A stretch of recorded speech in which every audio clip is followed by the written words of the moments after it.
Fala pessoal, bom dia.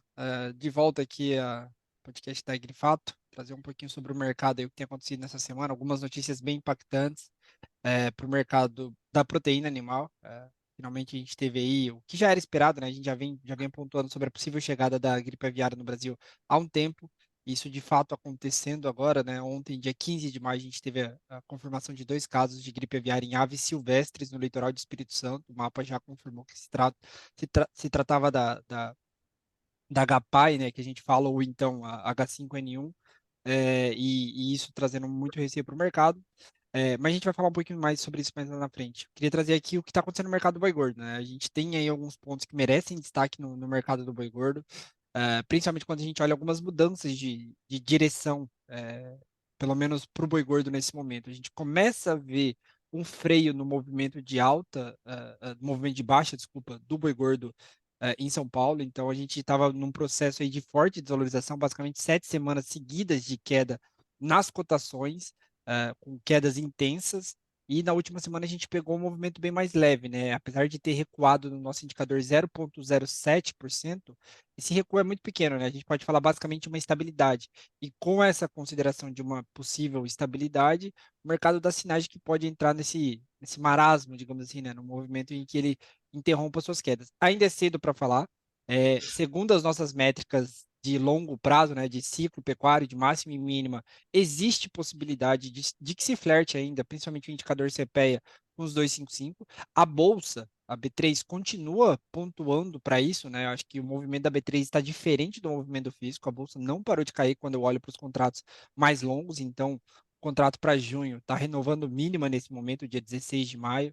Contrato para julho também renovando mínima, contrato para outubro renovando mínima, e todas as curvas de futuros, todas muito achatadas, ou seja, todas essas diferenças entre preços muito próximas uma das outras, principalmente a partir de junho, de julho até outubro, né? E quando eu falo isso é porque o preço para julho está 261, o preço para agosto 261, o preço para outubro 262.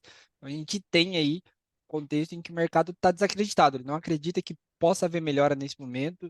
É um sintoma, basicamente, dessa problemática do físico, né?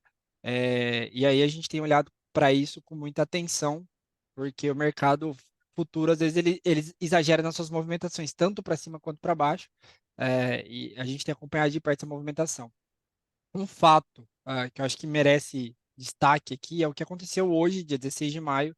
A gente teve a confirmação da reabilitação do frigorífico Master Boy de São Geraldo do Araguaia, lá do Pará, que era um frigorífico que foi desabilitado basicamente há um ano atrás. A justificativa do GAAC, né, o órgão chinês para desabilitação, permeou ali uma problemática possível com a presença de ácido nucleico da oxe, me fugiu o nome da Covid-19, dentro de cargas do Master Boy.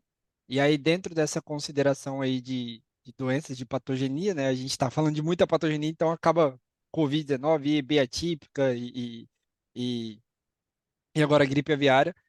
Mas o que a gente teve lá um ano atrás foi essa suspensão desse frigorífico com a alegada suposta presença de Covid nas cargas desse frigorífico, uma das justificativas que o GAAC usou. E agora, hoje, né, dia 16 de maio, a gente teve a confirmação de que esse frigorífico está reabilitado. Com isso, a gente não tem mais nenhuma planta frigorífica que tinha habilitação China que esteja sem a sua habilitação, né? Então a gente teve novas habilitações durante esse ano. O frigorífico de Guarantã do Norte foi reabilitado e agora o frigorífico de São Geraldo do Araguaia, do Pará, o Master Boy, também reabilitado. Deve ser um importante driver aí para os preços no Pará, principalmente que tem sofrido bastante por conta dessa dificuldade em habilitações novas, em ter frigoríficos que atendem ao mercado chinês, e com isso o diferencial de base estava puxando muito para baixo no estado. Eu acho que é isso da minha parte, Laurinha. Não sei se você tem alguma coisa a adicionar aí, trazer sobre o mercado do boi, se a gente tem algum ponto aí que eu não falei aí que acho que merece atenção, se você puder trazer. Eu acho que você comentou bem, né, Iago? A gente está vendo aí um movimento contrário no mercado físico e no mercado futuro. O mercado físico, o que nos parece é que aquele movimento de queda que vem acometendo aí o mercado pecuário desde iniciozinho de abril, ele deu uma respirada nessa semana. No indicador de fato, a gente não observou queda acentuada, na verdade foi uma estabilização. O CPEA até demonstrou para a gente um movimento positivo, com uma valorização de 2,5% no comparativo da semana passada com a semana retrasada. Não é muito que a gente tem identificado no físico, o que a gente viu no físico de fato foi essa estabilização de preços, né? Hoje a gente fala num boi gordo em São Paulo, China na casa de 265, comum na casa de 255. Até é legal para a gente ponderar aí em relação ao spread, né? Boi China e boi comum, que reduziu bastante. Em início de abril, a gente via esse spread chegando aí a mais de 10%, né? Um boi China falando na casa de 300, o boi comum na casa de 270. Hoje reduziu bastante, está na casa aí de 3,7%, justamente por esse menor apetite chinês que nós estamos vendo aí. Mas na conjuntura geral, a oferta de boi ainda está elevada, a gente está aí no quente da safra, digamos assim, né? Muita oferta de animal de pasto entrando agora, mas esses movimentos de queda pararam por acho que dois motivos principais, né? Primeiro, as margens frigoríficas mais positivas, a gente já vem falando isso há um tempo, né? Mas, de fato, a queda da carcaça casada também ocorreu, né? Que é o produto final dos frigoríficos, mas por a queda da arroba bovina ter sido ainda mais intensa, o que nós observamos foi que esse spread melhorou e hoje se encontra nos melhores níveis aí para a indústria, desde outubro de 2021, momento no qual a China estava fora, a gente viu uma queda bem acentuada dos preços da arroba também. Então, nós estamos observando esse cenário mais positivo para a indústria, o que auxilia também para que a indústria tenha uma demanda maior por esse animal, porque se está com uma margem positiva para ela, obviamente ela vai querer aquecer aí e girar mais a sua operação, né? Que muito, em alguns momentos aí, durante principalmente o último ano, trabalhou até com uma certa ociosidade, né? A indústria com alternando dias de abate, diminuindo turnos, né? Enfim, teve todo esse movimento aí que a gente viu refletido até nas escalas de abate. E esse é um outro ponto que nós observamos na última semana, que foi o encurtamento das escalas de abate. Ainda estão bastante alongadas, né? A gente fala aí com uma média Brasil na casa de 9 dias, mas essa média Brasil chegou até a 11, né? Estado de São Paulo, a gente fala hoje de uma média de 9 dias também, já chegou aí a 12 dias, estado de São Paulo. Então, a gente observou na última semana esse encurtamento das escalas de abate, que apesar de estar tendo um volume ainda, uma oferta boa de animais terminados, os pecuaristas estão um pouco reticentes na hora de fazer as negociações e observar os preços de balcão, né? Os preços de balcão estão sendo pressionados, estão até abaixo do que a gente vê, por exemplo, no CPEA, que é o indicador oficial aí para o estado de São Paulo, e aí quando o pecuarista vai negociar e observa aqueles preços menores do que ele tem visto até no indicador oficial, ele dá uma retraída e não conclui aquela negociação. Então foi isso que a gente observou na última semana, e esses dois fatores principais, né, que levaram aí a essa estabilização, ao fim dessas quedas. E outro ponto que você comentou e que é muito interessante, né, que é esse movimento contrário da Bolsa. A Bolsa está precificando hoje um pessimismo muito grande para os meses sequentes aí. A gente está falando basicamente em zero efeito de safra e entre safra, né? Hoje a gente vê o maio, que é o mês vigente, e o outubro praticamente nos mesmos patamares de preços. Inclusive, outubro agora na bolsa está 262 e o maio é 263, então está tendo até um deságio, né? Entre safra e entre safra, algo que não é comum para a gente observar. Em anos de fase de baixa de ciclo pecuário, nós observamos aí mais de 8% de valorização na média, né? Não tem como a gente saber se isso vai ocorrer nesse ano, mas a média é cerca de 8% de valorização. O Iago até pegou esses números, um estudo bem legal ontem, até se você quiser comentar um pouco sobre isso, Iago. Mas o que a gente vê hoje é um deságio, né, frente a esses 2 meses, algo que mostra o pessimismo que o mercado se encontra, mas não é o que a gente enxerga, principalmente para os meses aí de safra.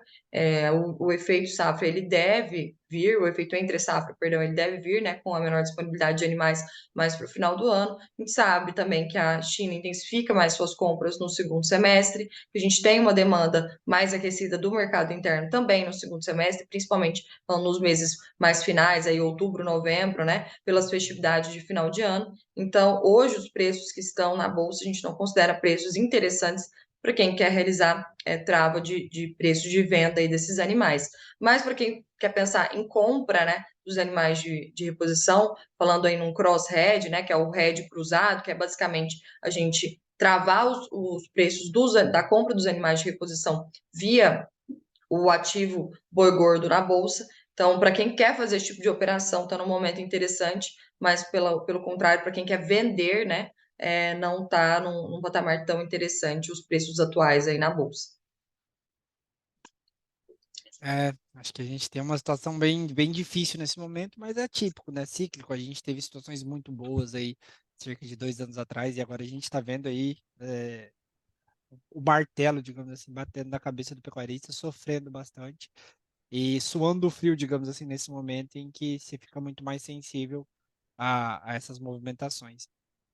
E um ponto que eu acho que vale a pena, já trazendo um gancho aí, porque está tudo atrelado, né? Proteína animal, elas são todas atreladas, e foi mais um gancho aí que a gente vai, que o pecuarista sofreu e que pode também estar se influenciando na precificação futura, né? Às vezes o medo toma conta do mercado futuro, que é a gripe aviária, né? Como eu comentei no início do podcast, a gente teve a confirmação ontem de 2 casos de gripe aviária em animais silvestres no Brasil. E a percepção minha é que até demorou, de fato, tá, para que isso acontecesse. A gente já vinha falando de gripe aviária no Brasil, na América do Sul desde o início desse ano, chegando ali na Argentina e no Uruguai em fevereiro e março desse ano. Então a percepção é de que era questão de tempo para chegar e demorou, no final das contas, demorou quase 3 meses para sair ali da Argentina e do Uruguai para chegar no Brasil, mas não necessariamente que o caminho tomado foi esse, foram animais encontrados no Espírito Santo. Então, não é nem um estado que é grande produtor de avicultura, né? Mas é a chegada da doença no Brasil, em animais silvestres ainda. E agora a atenção é redobrada. Já se esperava essa chegada, né? Muita gente já se falava a gente já apontava sobre como isso era possível de que acontecesse, e era uma questão de tempo para que o Brasil sofresse com essas consequências da gripe aviária. E agora vai ser muita atenção e alerta para toda a avicultura brasileira. E não só a avicultura de corte, tá? A gente fala de carne de frango aqui, mas avicultura de postura, né? Então, quando a gente fala de animais que põe ovos, né? O setor de ovos também pode ser impactado, setor de outras proteínas de aves, então, setor de peru, patos, todos vão ter que ser acompanhados nesse momento, porque podem ser acometidos por gripe aviária. Então, a gente vai ter que acompanhar aí muito de perto. Por enquanto, não representa um risco sistêmico ou uma crise sanitária brasileira, tanto é que o nosso status mantém-se inalterado, o status sanitário do país. Alguns países podem usar isso como poder de barganha para tentar renegociar preços e acordos, mas a priori isso não deve acontecer com um respaldo, digamos assim, econômico, né? De fato, não tem respaldo sanitário para você reduzir o preço brasileiro. E o acompanhamento vai ser claro a partir de agora, porque se chegar em granjas comerciais, a situação pode piorar muito. Então, o primeiro caso em granjas comerciais vai ser alarmante no Brasil. Se isso acontecer, a gente vai ter que ficar de olho.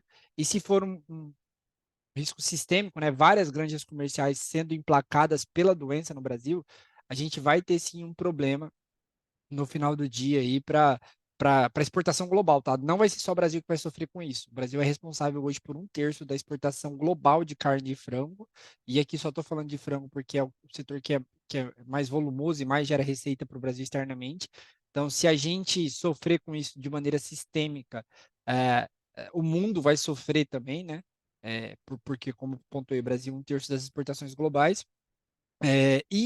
Só voltando aqui, recapitulando, se for um caso único ou casos separados em regiões separadas, em animais comerciais, o que pode acontecer e o paralelo mais forte que a gente pode fazer é com o que acontece nos Estados Unidos. Tá? Os Estados Unidos vem enfrentando a gripe aviária desde março do ano passado, fevereiro, março de 2022, de maneira mais forte, mais intensa.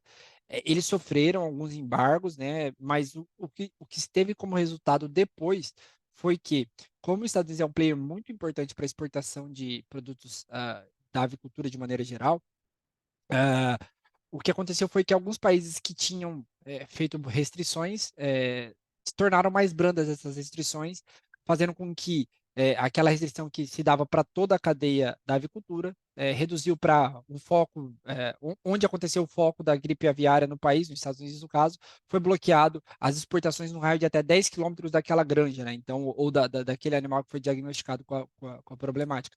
Isso pode acontecer e deve acontecer com o Brasil também. Então, se a gente tiver casos isolados e não for uma crise sistêmica, a gente vai ver zonas de bloqueio e não o país todo bloqueado para exportação, pelo menos se repetir o padrão norte-americano, o que é bem plausível que aconteça com o Brasil por conta do que eu pontuei, né? O Brasil é muito grande para ficar fora do mercado. Então, essa é a nossa percepção inicial, se esse problema se evoluir, tá? É um pouco difícil falar numa evolução muito grande agora da doença, por conta de que a gente começa a entrar na sazonalidade do fim do fluxo migratório de pássaros, tá? Então, a gente já está num processo que isso já é reduzido e deve reduzir mais agora durante o inverno aqui no sul do planeta. Então, é difícil que a gente veja uma migração muito grande, um aumento vertiginoso nos números de casos do Brasil, principalmente aves silvestres. Mas a gente vai ter que acompanhar. E, já para passar a bola aí para o Stefano e para o Rodrigo, né? A gente já sabe que isso aqui deve afetar principalmente o setor de grãos, né? Stefan, Rodrigo, vocês puderem trazer um panorama aí do que está acontecendo e até linkarem com essa problemática aí da gripe aviária. É, a gente até estava vendo, né, segunda-feira, a B3 recuperando o mercado aparentemente sinalizando aí um fundo de preço no 58. Até se a gente olhar o indicador CPE, aí ele está sustentado nesses níveis, com indicação nos portos hoje de milho, né, oscilando aí de 62, 63 até R$ 65 a saca para esse ano de 2023, né, nesse momento que a gente tem um o Chicago e o prêmio, a combinação de Chicago, prêmio e câmbio, dando essa sinalização. E segunda-feira que a B3 vinha reagindo ali, uma intenção de compra, abrindo uma possibilidade de compra, assim que veio a notícia, o mercado virou e despencou ali quase 2%. Então, isso traz um efeito direto, porque quando a gente coloca esse risco para o mercado de milho, né? Não só milho, mas o sorgo, o farelo de soja, os ingredientes de ração também, entra um pouco de trigo, né? Se a gente colocar aí só a avicultura, corte e postura, né, ela representa praticamente aí 40% do consumo de milho que a gente tem aqui no Brasil. E falando de um consumo total de milho projetado para 2023 aí na casa de 80 milhões de toneladas, se a gente coloca 40% disso, são 32 milhões de toneladas. E aí teria um impacto direto na cadeia, com certeza. Só que tem também, né, que colocar aqui a versatilidade, né, a maleabilidade do mercado. E se o frango deixa de comer, o milho vai para outro lugar. Então ele pode ir para exportação, ele pode ir para boca do porco, para boca do suíno, para etanol.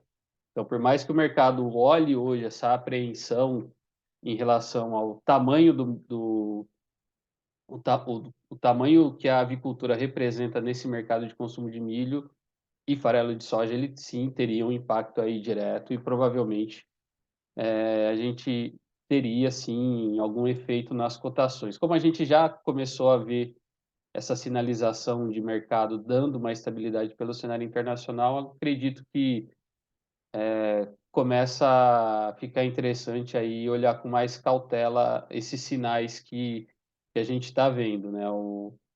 Começa a ficar interessante também para o comprador de milho fazer algumas posições aí de hedge, a gente está vendo aí os custos com opções, estão começando a ficar interessantes. A gente sabe que a indústria, com essa notícia, vai ter um efeito psicológico aí de retrair compras, ou até mesmo de martelar preço. A gente viu uma combinação esse início de semana, né? Colheita em Mato Grosso começando, junto com essa notícia da semana passada para essa, algumas indicações de compra aí já cederam na casa de R$ 3, R$ 4 a saca por conta dessas notícias, isso no mercado físico, no mercado spot, isso olhando interior, Goiás, Mato Grosso, então o mercado vai trabalhar com esse efeito psicológico agora e aguardar também, né, o que vai acontecer caso seja detectado aí em granja comercial, que aí sim a gente tem um impacto direto no mercado brasileiro. Em relação acho que é o cenário de soja também, a gente vê o mercado um pouco mais firme. Essa notícia não repercutiu tanto no mercado de farelo ainda, que está muito voltado para a exportação.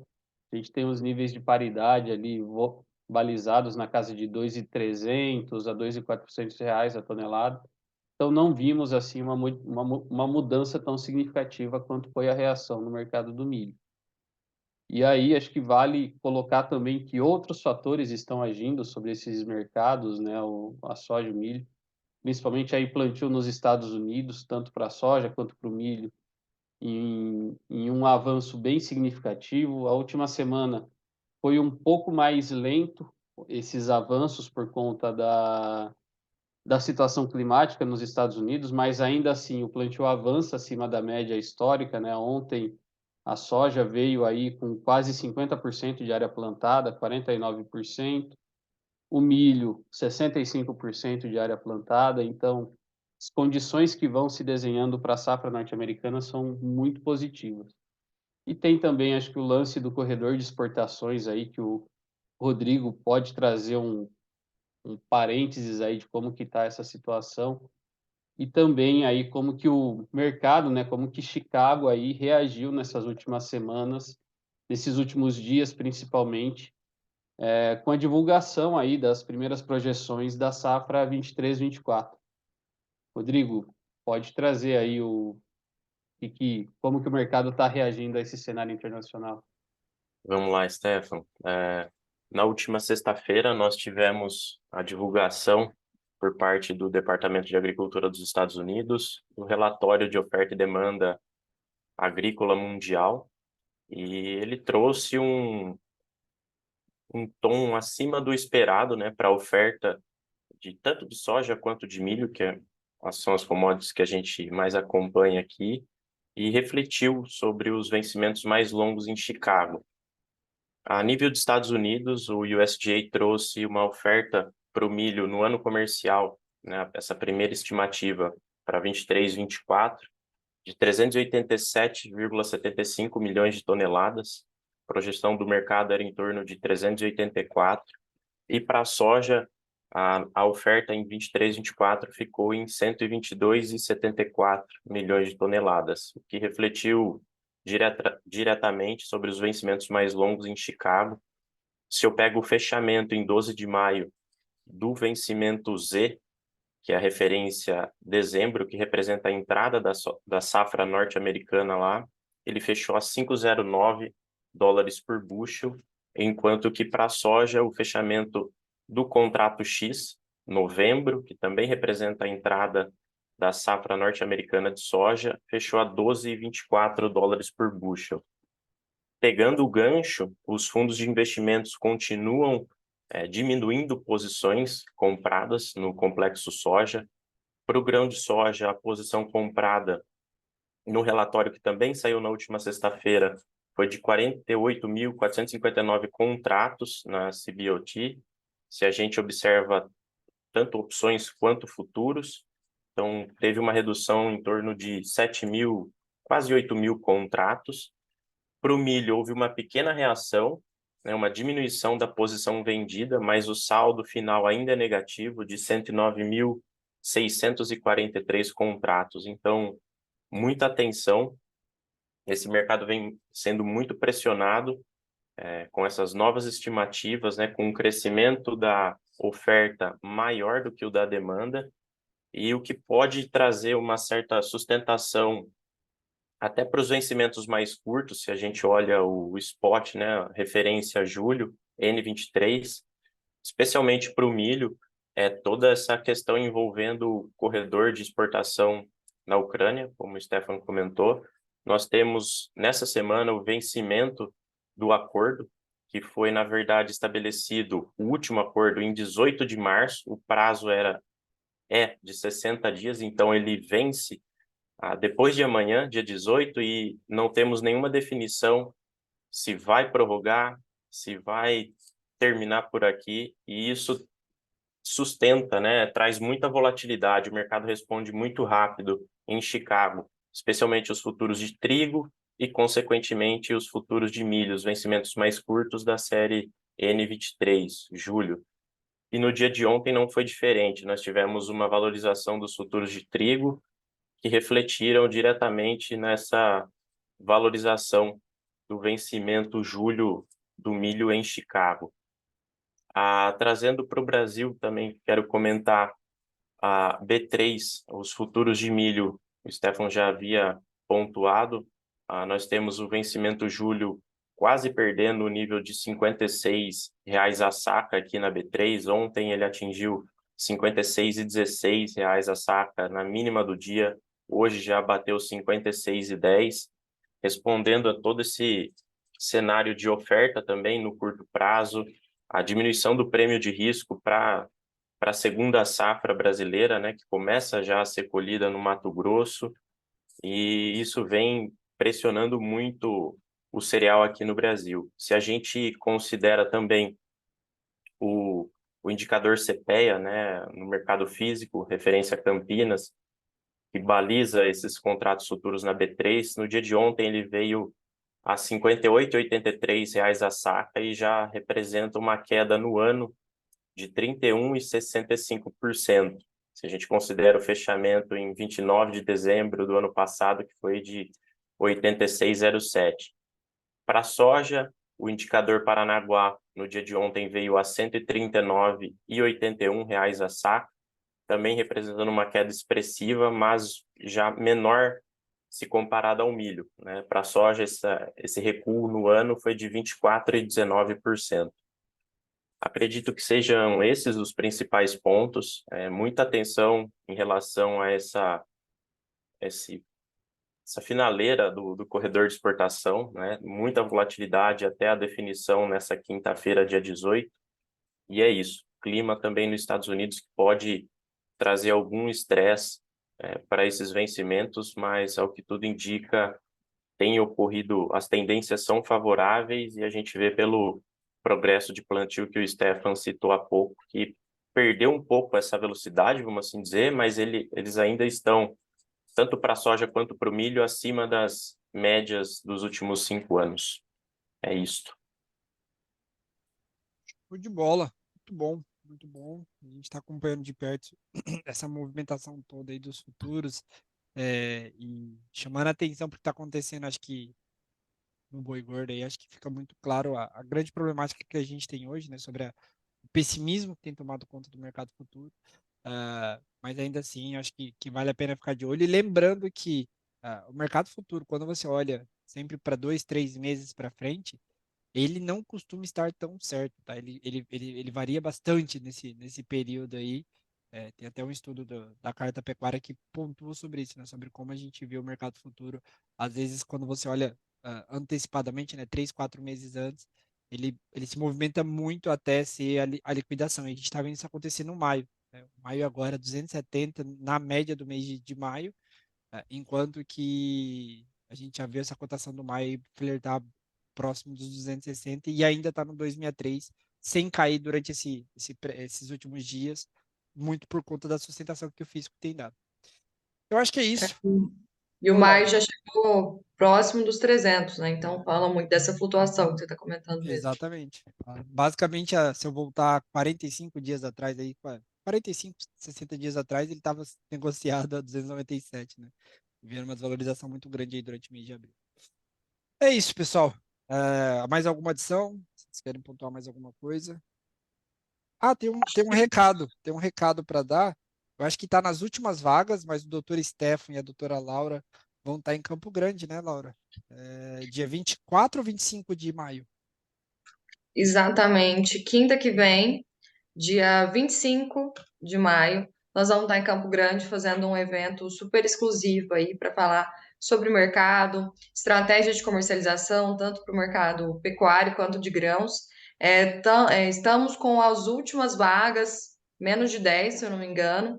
Então, quem quiser participar com a gente lá, discutir um pouquinho sobre o mercado, falar de estratégias, como vai ser um evento para poucas pessoas, vai ter a oportunidade de estar bem tete a tete com a gente, falando bastante sobre a estratégia para o seu negócio mesmo, fazer network também, trocar ideia com outros produtores, com outros participantes aí do agro. Então, é o primeiro, né, desse movimento itinerante, esse evento itinerante que a gente quer fazer aí.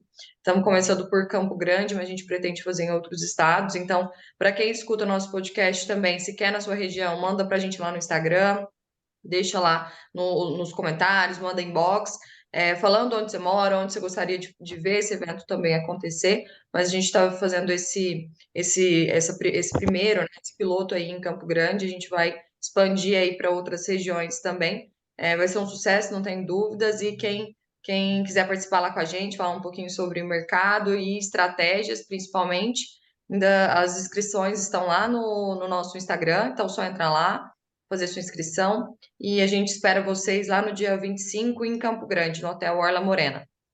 É isso, boa aí, já fez o jabá dela, tá certíssimo. Dia 25 de maio, então, pessoal, se você quer ter uma reunião muito próxima com a equipe da Grifato e vai ter participação online da Lígia também, tá lá no nosso site. Eu vou deixar aqui no link desse podcast aqui, eu vou deixar no link ali do Spotify, caso vocês queiram acessar rapidamente, para fazer inscrição e participar conosco, dia 25 de maio, semana que vem, quinta-feira, caso queiram. Mais algum recado? Acho que é isso. E, Estevam, se você quiser dar algum recado também sobre o evento?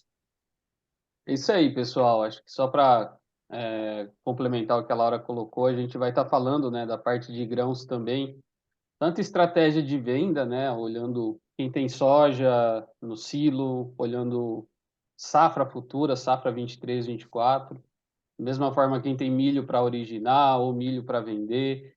Então a gente vai estar olhando aí todas as pontas. Vamos estar discutindo essas estratégias, vamos estar discutindo aí as possibilidades que o mercado tem trazido, né? Qual que é a nossa visão, qual que é a nossa percepção, e vai ser aí fundamental importância para esse próximo ano, aí para esse próximo ciclo que a gente está vislumbrando aí um cenário um pouco mais difícil em termos de preço, em termos de precificação, dada a conjuntura que vem se desenhando aí para o cenário de grãos. Show de bola. Show de bola. É isso então, pessoal. Mais uma vez, obrigado pela audiência.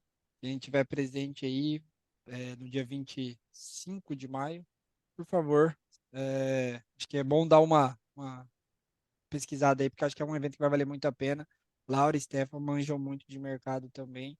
E a Lídia vai dar um briefing aí. É isso. Muito obrigado, pessoal. Até semana que vem. Valeu, Obrigada, pessoal. pessoal. Valeu, Bom trabalho, pessoal. boa semana a todos.